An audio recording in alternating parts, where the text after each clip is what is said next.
Terima kasih Pak Steven atas perkenalannya. Ya, selamat sore Bapak dan Ibu sekalian.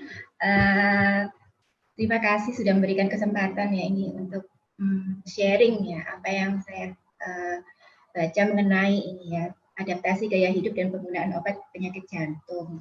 Nah, tadi dua materi sebelumnya sudah membicarakan mengenai self care dan self medication dan juga tentang cerdas menggunakan obat. Nah, pada topik ini saya akan mencoba mengaplikasikan mengenai hal tersebut. Jadi kalau kita sudah tahu bagaimana atau nama obatnya apa, kemudian khasiatnya apa, kita aplikasikan dalam hal ini di era COVID-19 apa yang perlu diadaptasi atau disesuaikan. Pada contoh kali ini saya mengambil kasus penyakit jantung. Ya, tujuan dari sesi hari ini adalah saya ingin memberikan informasi atau berbagi informasi mengenai bagaimana kita menyesuaikan gaya hidup dan penggunaan obat untuk mencegah terkena serangan jantung di era COVID-19. Ya, seperti yang dilaporkan oleh institusi Healthmetric yang internasional, COVID-19 itu sudah menyebabkan kematian lebih dari 7 juta orang di dunia sejak awal tahun 2020. Kira-kira 9% dari seluruh kematian di dunia. Angka ini sudah disesuaikan, jadi disesuaikan secara statistik, jadi mungkin terlihat agak lebih besar ya daripada yang tertera di WHO atau di yang lainnya. Kalau dibandingkan dengan penyakit jantung koroner, termasuk serangan jantung, jadi serangan jantung ini karena penyakit jantung koroner, itu penyakit jantung koroner menyebabkan kematian lebih dari 12 juta orang di dunia. Jadi sepertinya COVID sedang mengejar penyakit jantung koroner ya dari segi ini, rekor kematian. Kira-kira 15% dari seluruh kematian di dunia. Penyebab kematian terbesar di dunia, top 5 ya, teratas sejak awal tahun 2020 itu didominasi oleh penyakit jantung koroner 15% dari total kematian, kemudian stroke 11%. Jadi dua penyakit ini adalah penyakit kardiovaskular yang merupakan pembunuh utama di sebagian besar daerah di dunia, di negara-negara di dunia.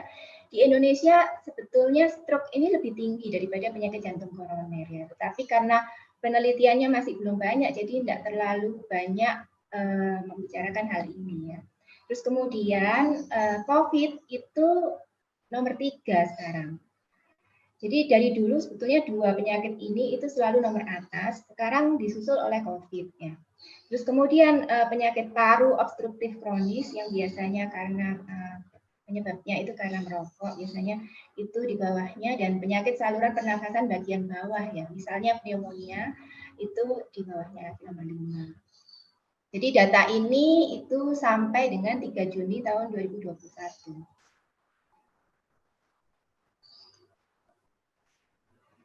Apa yang terjadi pada era COVID-nya? Jadi ada fenomena perubahan gaya hidup. Selain penggunaan masker, kita diminta jaga jarak.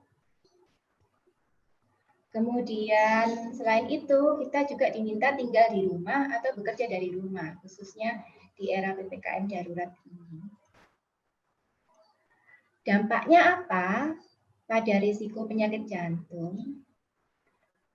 Mobilitas berkurang, aktivitas fisik berkurang, aktivitas negatif tetapi menyenangkan atau melegakan untuk mengurangi stres ya, misalnya merokok, diet tidak sehat, banyak nonton televisi, berlama-lama duduk di depan televisi, atau aktivitas di sosial media itu meroket ya.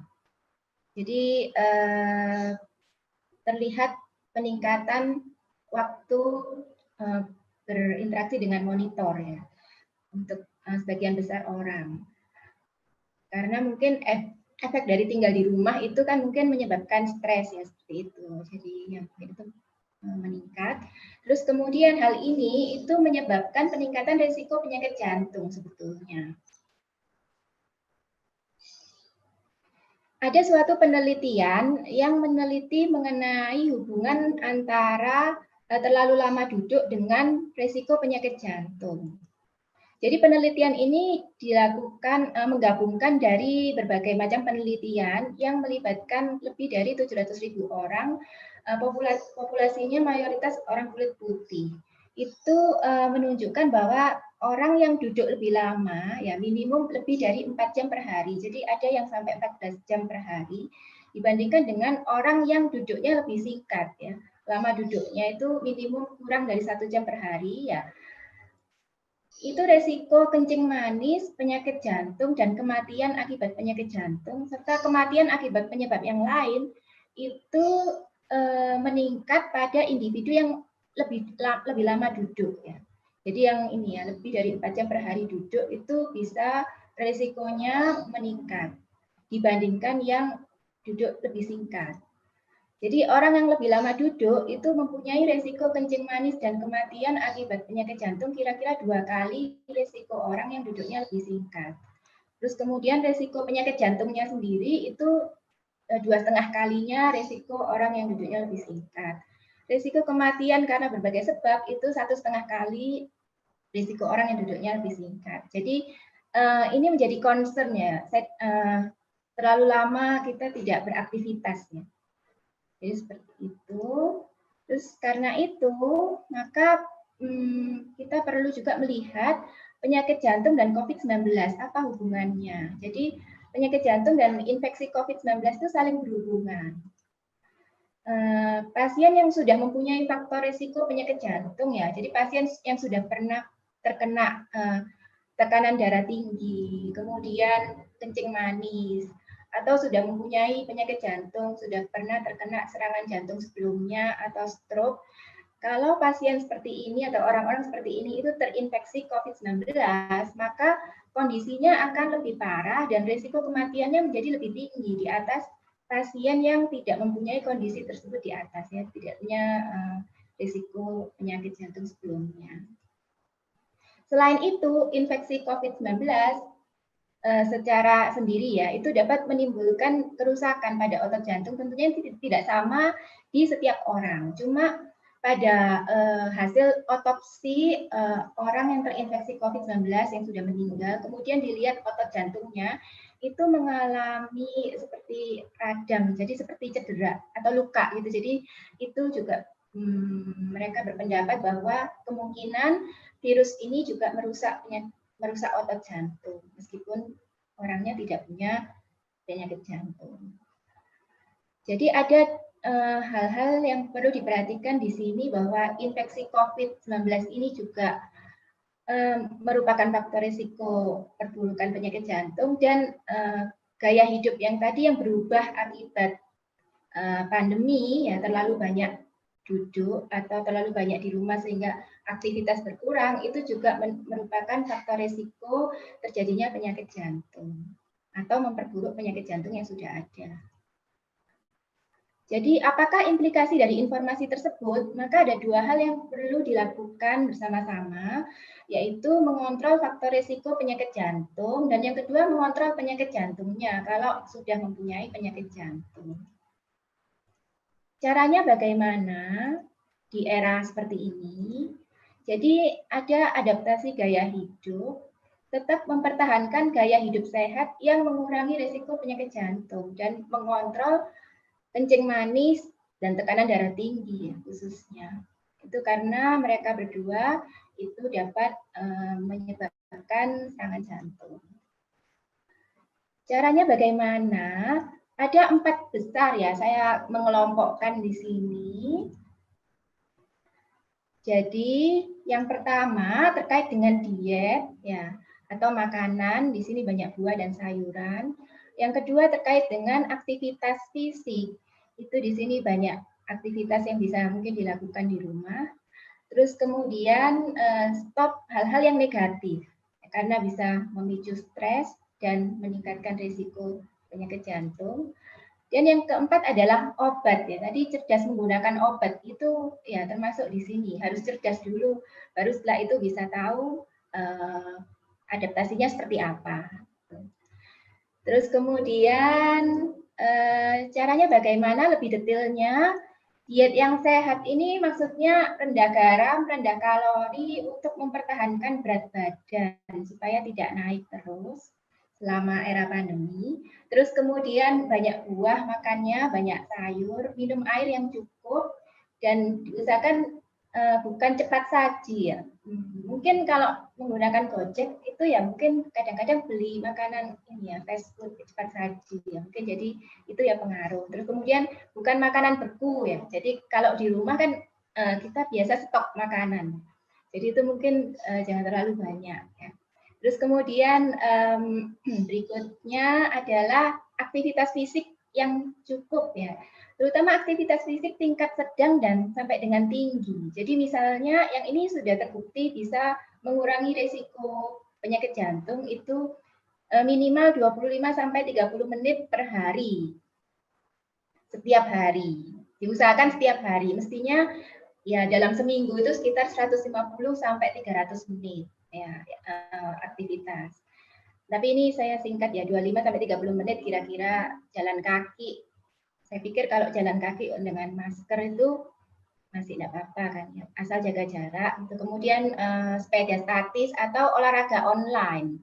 Jadi menggunakan grup online yang mungkin ada yang menggunakan internet atau menggunakan Instagramnya itu ya orang-orang yang memang memposting bagaimana mereka berolahraga setiap hari lewat Instagram. Terus kemudian 2 kali memperkuat otot ya per minggu. Jadi cukup 2 kali, kemudian cukup tidur. Jadi tidurnya juga harus cukup. Kemudian menghentikan hal-hal yang negatif. Jadi misalnya merokok ini tidak boleh, kemudian alkohol dikurangi dan stres dikurangi. Misalnya kita kalau stres membaca berita mengenai kasus COVID yang tidak turun-turun gitu kan mungkin ada yang stres dan itu bisa mempengaruhi emosi juga. Jadi ini juga bisa kalau orangnya sudah punya penyakit jantung itu bisa mempengaruhi ya. Jadi ini mungkin dihindari sementara membaca pesan negatif, apalagi di WhatsApp ya. Kadang ada seringkali berita hoax yang belum tentu betul tapi negatif. Nah ini merugikan ya. Itu salah satu sisi negatif sosial media ya. Jadi informasi positif dan negatif yang hoax itu juga kita tidak tahu kecuali kita tanya kepada yang tahu atau yang ahli. Terus kemudian tetap bersosialisasi online. Jadi ada orang-orang yang tidak bisa sendiri ya. Jadi itu juga bisa menyebabkan depresi atau kesepian gitu. Mungkin itu perlu bersosialisasi online supaya ini ya faktor risikonya juga turun. Ini karena negatif ini mempengaruhi. Terus kemudian menggunakan obat dengan cerdas ya mungkin tadi cerdas dan memantau hasilnya. Jadi karena sekarang dibatasi rehabilitasi jantung juga mungkin tidak setiap orang bisa datang ke sana atau tidak dilarang datang, maka penggunaan obatnya kita harus pantau. Misalnya tekanan darahnya itu dipantau, punya alat tekanan darah di rumah, kencing manisnya, kolesterolnya. Kemudian perlu mengenali tanda serangan jantung mendadak dan penanganannya. Jadi seperti yang tadi sudah dijelaskan oleh Pak Aji ya tentang ISDN, itu adalah salah satu penanganan dari serangan jantung mendadak. Nah, kalau memang sebelumnya sudah pernah diberikan oleh dokter obat tersebut, maka ya perlu betul-betul tahu bagaimana tanda-tandanya untuk bisa menggunakan obat tersebut dengan benar. Kemudian untuk hal-hal yang belum diketahui untuk ranah ini bisa berkonsultasi dengan dokter atau apoteker yang terkait. Itu. Kemudian berikutnya penggunaan obat untuk mengontrol faktor risiko dan penyakit jantung di era COVID-19 itu ada beberapa hal yang perlu diperhatikan. Misalnya ada obat-obat yang harus diteruskan. Jadi pada orang-orang yang sudah kena serangan jantung, itu mereka menggunakan obat-obat yang pasti ya, yang tertentu yang harus diminum terus-menerus. Dan obat-obat ini ada yang mengatakan bahwa itu juga efektif dalam mengurangi keparahan bila terkena infeksi COVID-19. Nah, ini mungkin perlu dikonsultasikan dengan dokter dan apoteker atau apoteker. Kemudian kembali memantau hasil penggunaan obat itu, apa sudah mencapai target atau terjadi efek samping ya. Tadi berkaitan dengan cerdas menggunakan obat ya. Jadi harus tahu, harus sadar terhadap diri sendiri, ya, self care. Apa kira-kira ada efek samping yang normal, yang tidak normal yang terjadi, yang perlu dilaporkan ke dokternya atau ke apotekernya, karena ini kita sekarang tidak boleh kemana-mana seperti itu ya. Kemudian ada obat-obat yang perlu dihentikan karena berinteraksi dengan obat COVID ya bila terinfeksi COVID-19. Jadi untuk tahu obat-obat apa yang perlu dihentikan, ini kembali lagi konsultasi dengan dokter atau apoteker ya. Karena tidak bisa menghentikan sendiri kalau misalnya belum tahu ya. Kemudian berikutnya yang penting adalah tadi kita di depan bicara tentang self medication ya. Tapi ada hal-hal yang tidak bisa diobati sendiri, termasuk ini ya, tadi sudah dijelaskan juga oleh Pak Aji. Kalau terdapat tanda serangan jantung, rasa tidak nyaman di dada yang mungkin ya pernah dialami sebelumnya atau pernah diberitahu oleh dokternya atau apotekernya, maka harus segera mencari pertolongan medis sesuai anjuran dokter. Jadi tandanya tidak selalu rasa tidak nyaman ya, tergantung usia orangnya. Jadi bisa jadi keringat dingin atau sesak napas. Ada hal-hal yang tidak bisa ditangani sendiri ya. Jadi memang harus bisa membedakan mana yang bisa ditangani sendiri atau mana yang ini harus emergensi seperti itu. Terus berikutnya, bagaimana dengan vaksin? Pada pasien dengan penyakit jantung itu vaksin tetap hal yang diharuskan ya. Karena dengan pemberikan vaksin COVID-19 itu bisa mengurangi keparahan dan mencegah kematian pada pasien yang sudah punya penyakit jantung. Yang bila setelah divaksin itu masih terinfeksi virus COVID-19. Jadi sementara ini ada beberapa catatan tentang vaksin COVID di mana ada kejadian meskipun sudah divaksin itu bisa masih terinfeksi. Nah, untuk hal-hal ini tidak usah takut karena paling tidak keparahannya itu bila terinfeksi itu bisa menurun dengan vaksinasi. Seperti itu. Jadi kesimpulannya dari yang sesi kali ini adalah gaya hidup sehat dan penggunaan obat yang tepat atau cerdas tadi ya dengan perangkat yang tadi sudah dijelaskan Bu Yosi. Ini dalam hal kasus mengontrol penyakit jantung itu tetap harus dilanjutkan. Tetapi sepertinya terjadi pergeseran ya pada kesadaran pribadi terhadap kesehatan diri sendiri karena kita untuk pasien penyakit jantung itu tidak lagi rehabilitasinya misalnya datang ke dokter setiap kali itu sepertinya terbatas ya pada era ini. Jadi memang masing-masing harus sadar sendiri terhadap kesehatannya sendiri. Nah, dengan demikian tadi perangkat yang tadi itu, yang 5O itu ya, itu perlu ya untuk mengenali kira-kira obat apa yang ini namanya apa, baru kemudian kalau sudah kenal obatnya kan baru bisa menyesuaikan penggunaannya. Seperti itu. Terus kemudian cara ini ya, yang tadi itu ya, sebenarnya diet, aktivitas, kemudian mengurangi negativitas, dan menggunakan obat dengan cerdas itu diharapkan bisa mengurangi serangan jantung ya, serta mengurangi tingkat keparahan dan resiko kematian bila terinfeksi COVID. Jadi meskipun terinfeksi COVID, kalau kita sudah jaga kesehatan, minum obat dengan benar, itu diharapkan tidak terlalu parah dan kita terhindar dari serangan jantung mendadak. Ya, terima kasih atas perhatian Bapak Ibu sekalian. Kalau misalnya ada pertanyaan, mungkin nanti bisa disampaikan di sesi tanya jawab atau pertanyaan lebih lanjut harian gitu, itu bisa disampaikan di PIOK. Ini ya linknya query, kemudian atau di emailnya. Nah, saya coba tunjukkan ketika Bapak Ibu membuka PIOK, websitenya PIOK Ubaya, itu karena kita juga di era pandemi kita beralih kepada layanan ini ya virtual. Di sini di area service ini ya. Jadi ada service di sini itu ada query, ada literatur review, ada informasi. Jadi ada informasi tentang obat.